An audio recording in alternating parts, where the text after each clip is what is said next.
Welcome to Hamloo's kitchen. Hamloo's kitchen ഇതുവരെ subscribe ചെയ്തിട്ടില്ലാത്തവർ subscribe ചെയ്യുക. അതോടൊപ്പം തന്നെ റൈറ്റ് സൈഡിലുള്ള ബെല്ലൈക്കണും കൂടെ പ്രസ് ചെയ്യുക. അപ്പോൾ പുതിയതായിട്ട് വീഡിയോസ് ഇടുമ്പോൾ നോട്ടിഫിക്കേഷൻ കിട്ടുന്നതാണ്. ഇന്ന് ഞാൻ വന്നിട്ടുള്ളത് വീറ്റ് ഫ്ലോർ കേക്കിൻ്റെ റെസിപ്പി ആയിട്ടാണ്. ഇതൊരു നല്ലൊരു സ്പോഞ്ച് കേക്കാണ്. ഇത് ഞാൻ ഓവൻ ഇല്ലാതെയാണ് ഉണ്ടാക്കിയിട്ടുള്ളത്. ഗ്യാസ് സ്റ്റോപ്പിൽ ഒരു ഫ്രൈയിങ് പാൻ വെച്ചിട്ട് അതിൻ്റെ മുകളിലായിട്ട് കുക്കറിലേക്ക് നേരിട്ട് ബാറ്റർ ഒഴിച്ചിട്ടാണ് ഉണ്ടാക്കിയിട്ടുള്ളത്. അപ്പോൾ ഇതെന്തായാലും എല്ലാവർക്കും ട്രൈ ചെയ്ത് നോക്കാവുന്ന ഒരു റെസിപ്പിയാണ്. ഇത് നിങ്ങൾക്ക് ഐസിങ് ചെയ്യാൻ വേണ്ടിയിട്ടും ഈ കേക്ക് ഉപയോഗിക്കാം. ഞാനിതിൽ കുറച്ച് ടൂട്ടി ഫ്രൂട്ടിയും നട്ട്സും ഒക്കെ ഇട്ടിട്ടുണ്ട്. അത് ഞാനിത് ഒന്നും ഐസിങ് ചെയ്യാത്തതുകൊണ്ട് ഒരു ഭംഗിക്ക് വേണ്ടി ഇട്ടിട്ടുള്ളതാണ്. അപ്പോൾ നിങ്ങളിത് ഒഴിവാക്കിയിട്ട് ഐസിങ് ചെയ്തെടുക്കാവുന്നതാണ് ഈ കേക്ക്. നല്ല സോഫ്റ്റ് ആയിട്ടുള്ളൊരു കേക്കാണ്. അപ്പോൾ ഇതെങ്ങനെയാണ് തയ്യാറാക്കിയിട്ടുള്ളതെന്ന് നോക്കാം.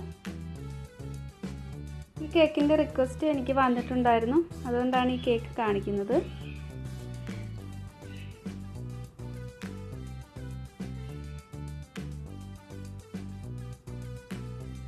ആദ്യം ഇതിന് വേണ്ടിയിട്ട് ഗോതമ്പ് മാവ് എടുത്തിട്ടുണ്ട്. 1 കപ്പ് ഗോതമ്പ് മാവാണ് എടുത്തിട്ടുള്ളത്. ഇത് 250 ml കപ്പിലാണ് ഞാൻ അളന്നിട്ടുള്ളത്. ഒരു 125 ഗ്രാം കാണും. ഇത് ആദ്യം ഒന്ന് അരിച്ചെടുക്കണം. ഇങ്ങനെ അരിച്ചെടുക്കുമ്പോൾ കേക്ക് നല്ല സോഫ്റ്റായിട്ട് കിട്ടും.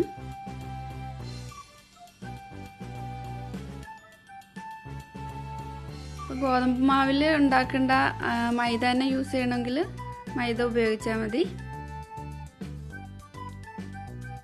ഇനി ഇതിലേക്ക് 1 ടീസ്പൂൺ ബേക്കിംഗ് പൗഡറും ഒരു 1/4 ടീസ്പൂൺ ബേക്കിംഗ് സോഡ,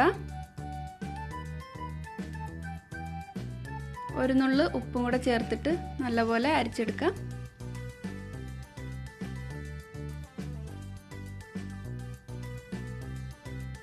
ഇതിനി ഒന്നുകൂടി മറ്റൊരു ബൗളിലേക്ക് ഒന്നുകൂടി ഇതൊന്ന് അരിച്ചെടുക്കാം. ഒട്ടും കട്ടയില്ലാതെ തന്നെ എല്ലാം നന്നായിട്ട് മിക്സ് ആവാൻ വേണ്ടിയിട്ട് ഹെൽപ്പ് ചെയ്യും. അതുപോലെ കേക്ക് നന്നായിട്ട് സോഫ്റ്റായിട്ട് കിട്ടുകയും ചെയ്യും.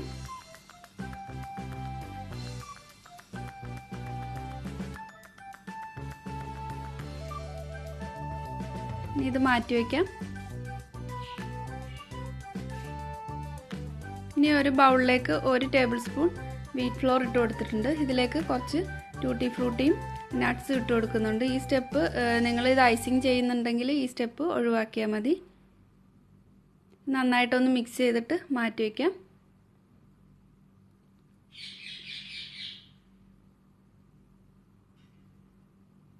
രണ്ട് മുട്ട എടുത്തിട്ടുണ്ട്. ഈ മുട്ട റൂം ടെമ്പറേച്ചറിലുള്ളതാണ് എടുത്തിട്ടുള്ളത്. 1/4 കപ്പ് പഞ്ചസാര എടുത്തിട്ടുണ്ട്. പഞ്ചസാര ഞാൻ പൊടിക്കാതെയാണ് എടുത്തിട്ടുള്ളത്. ഈ മുട്ട ഒന്ന് ബീറ്റ് ചെയ്ത് കൊടുത്തിട്ട് പഞ്ചസാര കുറേശ്ശെ ആയിട്ട് ഇതിലേക്ക് ഇട്ടിട്ട് ഹൈ സ്പീഡിലിട്ട് ബീറ്റ് ചെയ്തെടുക്കാം. ഈ മുട്ട നല്ല ഫ്ലഫി ആയിട്ട് കിട്ടണമെങ്കിൽ ഈ ബൗളും ഈ ബീറ്ററിൻ്റെ ബ്ലേഡും ഒക്കെ നല്ല ക്ലീൻ ആയിരിക്കണം. ഒട്ടും നനവില്ലാതെ തന്നെ എടുക്കണം. ഒരു സമയത്ത് 1 ടേബിൾ സ്പൂൺ പഞ്ചസാര വീതം ഇതിലേക്ക് ചേർത്തിട്ട് നന്നായിട്ട് ബീറ്റ് ചെയ്തെടുക്കാം.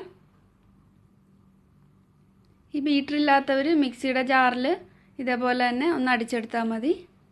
അപ്പോൾ പഞ്ചസാര എല്ലാം ഇട്ടിട്ടുണ്ട്. നന്നായിട്ട് ബീറ്റ് ചെയ്തിട്ട് നല്ല ഫ്ലഫി ആക്കി എടുത്തിട്ടുണ്ട്. ഇനി ഇതിലേക്ക് ഓയിലാണ് ചേർത്ത് കൊടുക്കുന്നത്. ഒരു 1/4 കപ്പ് ഓയിൽ ചേർക്കുന്നുണ്ട്. ഇതിന് പകരം മെൽറ്റ് ചെയ്തിട്ട് ബട്ടർ ചേർത്ത് കൊടുത്താലും മതി ഇതേ അളവിൽ. ഓയിലും നന്നായിട്ട് ഒന്ന് മിക്സ് ചെയ്തെടുത്തിട്ടുണ്ട്.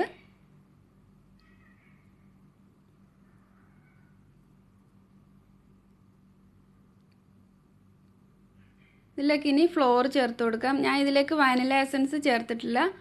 വാനില എസൻസ് എൻ്റെ ടേസ്റ്റ് വേണമെന്നുണ്ടെങ്കിൽ ചേർക്കാവുന്നതാണ്. ഇതിൽ ഞാൻ വിനാഗിരി ചേർക്കുന്നുണ്ട് ലാസ്റ്റ്. അപ്പോൾ ഈ മുട്ടയുടെ മണം ഒട്ടും അറിയില്ല. ഈ ഫ്ലോർ 2 പ്രാവശ്യമായിട്ട് ഇതിലേക്ക് ഇട്ടിട്ട് നന്നായിട്ടൊന്ന് മിക്സ് ചെയ്തെടുക്കാം. ഒരുപാടിട്ട് ബീറ്റ് ചെയ്യേണ്ട ആവശ്യമില്ല. ലോ സ്പീഡിലിട്ടിട്ട് ഒന്ന് മിക്സ് ചെയ്തെടുക്കാം. ഇനി ഇതിലേക്ക് ഒരു 1/4 കപ്പ് പാലാണ് ചേർക്കുന്നത്. റൂം ടെമ്പറേച്ചറിൽ തന്നെയുള്ള പാലാണ് എടുത്തിട്ടുള്ളത്. ഫ്രിഡ്ജിൽ നിന്ന് എടുത്ത പാടെ തന്നെ ഉപയോഗിക്കരുത്. പാലും നന്നായിട്ട് മിക്സ് ചെയ്തെടുത്തിട്ടുണ്ട്. ഇനി ഇതിലേക്ക് നേരത്തെ ഫ്ലോറിൽ മിക്സ് ചെയ്ത് വെച്ച ടൂട്ടി ഫ്രൂട്ടിയും നട്ട്സും ഇട്ട് കൊടുത്തിട്ടുണ്ട്. ഇത് നന്നായിട്ട് മിക്സ് ചെയ്തെടുക്കാം. ഇങ്ങനെ ഫ്ലോറിൽ മിക്സ് ചെയ്തിട്ട് ചേർക്കുന്നത് ഈ ടൂട്ടി ഫ്രൂട്ടിയും ഇതൊക്കെ എല്ലായിടത്തും നന്നായിട്ട് സ്പ്രെഡ് ആവാൻ വേണ്ടിയിട്ടാണ്. ഇല്ലെങ്കിൽ ഇത് കേക്കിൻ്റെ താഴ്ഭാഗത്ത് മാത്രം ഉണ്ടാവുള്ളൂ, എല്ലായിടത്തും കിട്ടില്ല. അതുകൊണ്ടാണ് ഈ ഫ്ലോറിൽ മിക്സ് ചെയ്തിട്ട് ചേർക്കുന്നത്. ഇനി ഇതിലേക്ക് ഒരു 1/4 ടീസ്പൂൺ വിനാഗിരിയാണ് ചേർക്കുന്നത്. ഇങ്ങനെ ചേർക്കുമ്പോൾ മുട്ടയുടെ ഒട്ടും സ്മെല്ല് ഈ കേക്കിൽ കാണില്ല. വാനില എസൻസ് വേണമെന്നവർക്ക് ചേർക്കാവുന്നതാണ് ഇതിനോടൊപ്പം. വിനാഗിരി ചേർത്തിട്ട് എല്ലായിടത്തും നന്നായിട്ടൊന്ന് മിക്സ് ചെയ്ത് കൊടുക്കണം.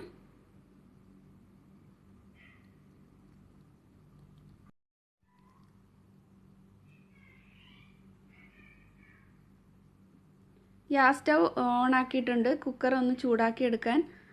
ഇത് ഏറ്റവും ലോ ഫ്ലെയിമിലിട്ടിട്ടാണ് ഈ കേക്ക് തയ്യാറാക്കി എടുക്കുന്നത്. ഒരുപാട് ഫ്ലെയിമുള്ള ബർണർ എടുക്കരുത്, ഏറ്റവും ചെറിയ ബർണർ തന്നെ എടുക്കുക. കുക്കർ ആദ്യം ഒന്ന് ചൂടാക്കിയിട്ട് ഇതിലേക്ക് ബട്ടർ ബ്രഷ് ചെയ്ത് കൊടുക്കാം. ഓയിൽ ബ്രഷ് ചെയ്ത് കൊടുത്താലും മതി.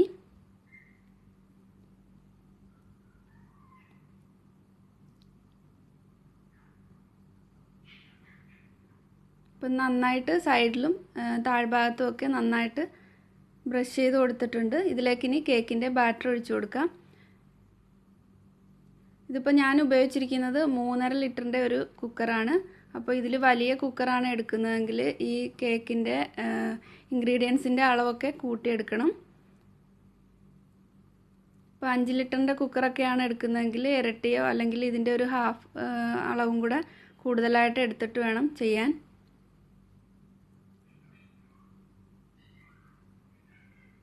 കേക്കിൻ്റെ ബാറ്റർ ഇതിലേക്ക് ഒഴിച്ചു കൊടുത്തിട്ടുണ്ട്. ഇനി മറ്റൊരു നോൺ സ്റ്റിക്കിൻ്റെ പാൻ ഇതിൻ്റെ അടിയിലായിട്ട് വെച്ച് കൊടുത്തിട്ട് വേണം ഈ കേക്ക് കുക്ക് ചെയ്തെടുക്കാൻ.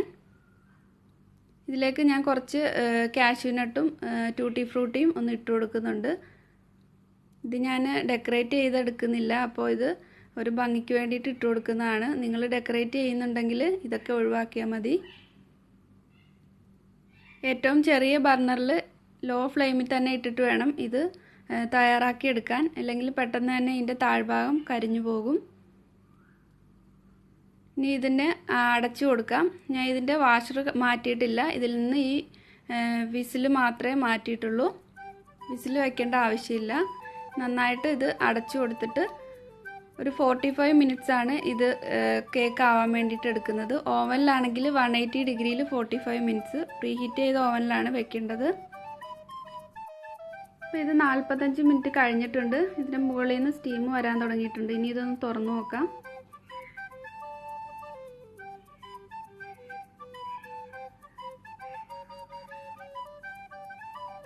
നന്നായിട്ട് കേക്ക് പൊങ്ങി വന്നിട്ടുണ്ട്. ഒരു സ്ക്യൂവർ ഉപയോഗിച്ചിട്ട് ഒന്ന് ചെക്ക് ചെയ്ത് നോക്കാം. സ്ക്യൂവർ നല്ല ക്ലീൻ ആയിട്ടാണ് വന്നിട്ടുള്ളത്, ഒട്ടും ഒട്ടിപ്പിടിച്ചിട്ടൊന്നുമില്ല. ഇനി തണുക്കാൻ വേണ്ടിയിട്ട് വെക്കാം. ഇത് കുറച്ചൊന്ന് തണുക്കുമ്പോൾ അതിൻ്റെ സൈഡ് ഒരു നൈഫ് ഉപയോഗിച്ചിട്ട് ഒന്ന് വിടുവിച്ചിട്ട് വയറാക്കിൻ്റെ മുകളിലേക്ക് വയ്ക്കാം.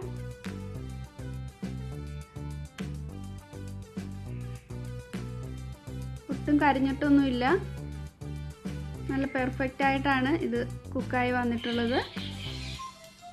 കുക്കറിൻ്റെ അടിയിലൊന്നും ഒട്ടും കരിഞ്ഞു പിടിച്ചിട്ടൊന്നുമില്ല. ഇനി നന്നായിട്ട് തണുത്തിട്ട് കട്ട് ചെയ്തിട്ട് സെർവ് ചെയ്യാം. ഇത് തണുത്തിട്ടുണ്ട്. ഞാൻ ഇതിൻ്റെ മുകളിലായിട്ട് കുറച്ച് ചെറി ഒന്ന് വെച്ചിട്ടുണ്ട്, അതൊരു ഭംഗിക്ക് വേണ്ടി വെച്ചതാണ്. നല്ല സോഫ്റ്റ് ആയിട്ടാണ് വന്നിട്ടുള്ളത്. അപ്പോൾ നിങ്ങൾ ബീറ്റർ ഇല്ലാത്തവർ മിക്സിയുടെ ജാറിൽ ഒട്ടും നനവില്ലാതെ തന്നെ മുട്ടയും പഞ്ചസാരയൊക്കെ അടിച്ചെടുത്തിട്ട് ഇതേപോലെ തന്നെ ട്രൈ ചെയ്ത് നോക്കിയാൽ മതി. ഇതിനി കട്ട് ചെയ്ത് കാണിച്ചു തരാം.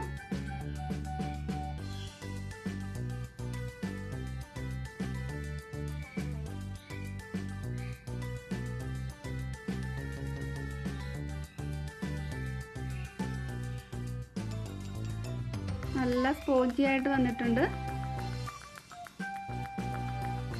ഇതിൻ്റെ താഴ്ഭാഗമൊന്നും ഒട്ടും കരിഞ്ഞിട്ടൊന്നുമില്ല. ഇത് ഐസിങ് ചെയ്തെടുക്കാൻ പറ്റിയ നല്ല സ്പോഞ്ചി ആയിട്ടുള്ളൊരു കേക്കാണ്. അപ്പോൾ എല്ലാവരും ട്രൈ ചെയ്ത് നോക്കുക. ട്രൈ ചെയ്ത് നോക്കിയിട്ട് കമൻസ് അറിയിക്കാൻ മറക്കരുത്. അതുപോലെ ഈ കേക്ക് എന്തായാലും എല്ലാവർക്കും ഇഷ്ടപ്പെടും. അപ്പോൾ നിങ്ങളുടെ ഫ്രണ്ട്സിനൊക്കെ ഒന്ന് ഷെയർ ചെയ്ത് കൊടുക്കുക. പിന്നെ ഫോട്ടോസ് എവിടേക്കാണ് അയച്ചു തരേണ്ടത് എന്ന് ചോദിച്ചിട്ടുണ്ടായിരുന്നു എൻ്റെ റെസിപ്പി ഫോളോ ചെയ്തിട്ട്. അപ്പോൾ എൻ്റെ ചാനലിൽ പോയി കഴിഞ്ഞാൽ മെയിൽ ID കൊടുത്തിട്ടുണ്ട്. അപ്പോൾ അതിലേക്ക് സെൻഡ് ചെയ്ത് തന്നാൽ മതി.